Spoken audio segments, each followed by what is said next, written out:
and a treated airtime and ye di adwuma ha abra CJ and to say sir me also be ho pa na me ase ha odi say no dey nsem pio tese ba bia be fa bia no kwasem then is ko for say dey me ya de ne nkran na mesuan me yire me ho saa enti nkranse no mo de ama me no mani sododo mani sodmroso me yire me ho so asua pa CJ ko ni me o fa ne o de ko ni me pass o fa ne o CJ de nyabotre na mesuan kan o fa ne chame lala I wanna do that. See, the mechanic na as all ye man yes said na me tell oba ya no what's the name Monsieur Fanny over me say can be why you think I no person be sia o Fanny Chamela ya no de ya no na me nko Chamini okay lala what's it Chamini we mo kum mi wia we mo kum no mi wia nti me pancho omo menyom na me so me kan den na say enyom be enya sana kan nka wie mo ekun da bi odi kaka twa bibi da bi twa mini eno a kire sen nka wie mo ekun no ni wie mo ekun wie mo okay da no kire sen Kanu chese. Menya nuru ho. Many time now yes I would decide maybe say church about ma o ha me pa.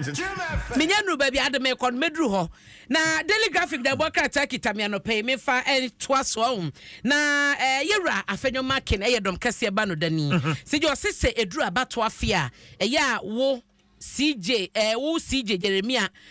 Dominic Kofia San etese media for no munyina no eya mommoa na environment no memma no enye aseba bia aye sisi a obi tumi obeka se ne hu aba ne abato aba de enya se ko se sa ne ma no enye enti se wo ye nsem training na se wo tse de CJ ye show yi na wo fro obi na bi onipa ne nsem na oka no eye de ehu bo beba eye oka ensem bi ensem fata wo se eye nsem trofo so de se ye be sone so anase ye be twe se nipa no afri bi onam no de na si kwan pa no so wo se eba no sa na be ma ye democracy ka be ma ka bi no agina yie ehu so ya na so manfo mu abato afimu no wose no so ebefiri ho na CJ ohwe katafe to so miensa wo daily graphic mu hanum ya no a wo kai se aban no debt restructuring ye na eno no ya mama hodo mane de wo maka wo bi man so anasa man hodo so no nyame adom finally wo maduru echese the final stage no a amane no echese official bilateral creditor committee OCC no Ghana anya atimi secure pact no ka na ho nsensem nyina no 2026 na ye be hyase edi san kobo no asan so hyase apɛ ho asemaka nti da bokratai ebomu amane a eno so ewo ha sei na daily guide ani mai na yesi ukomra sebedwafi a SHS free senior high school bill no a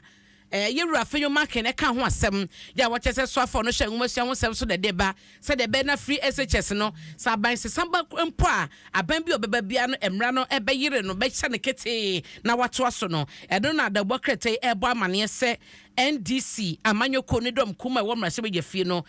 wo mo de wo mo pese sa bill no beba bedru fie hokra na eho adwuma ato aso na omo ekan no mo chese yewura no chukoto na oyeye asa wo mpene so na onyintum na ode omode ono so da no de semato ha sei ene oma aka ehon asema kire advert makoba kwa aduonum a NDC ye nemre bi atwam de kasete free SHS policy na nei aba eboa omafo no enti da bokratai mu asem no no eno chin so do bad ne fa to so miensa ha ya ote kokoso otufo pemu na nkasa asante hene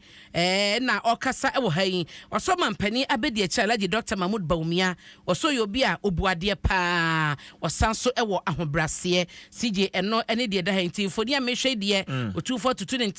ntoma ete nadwam na Dr. Baumia na aboni mu ase wo hayi a okita na ensa no na ne nyina no eye ne nto aba wode akopie mu asante mantebun na CJ we so efi hon mo aba no ti eno no why CJ bre no ekobebre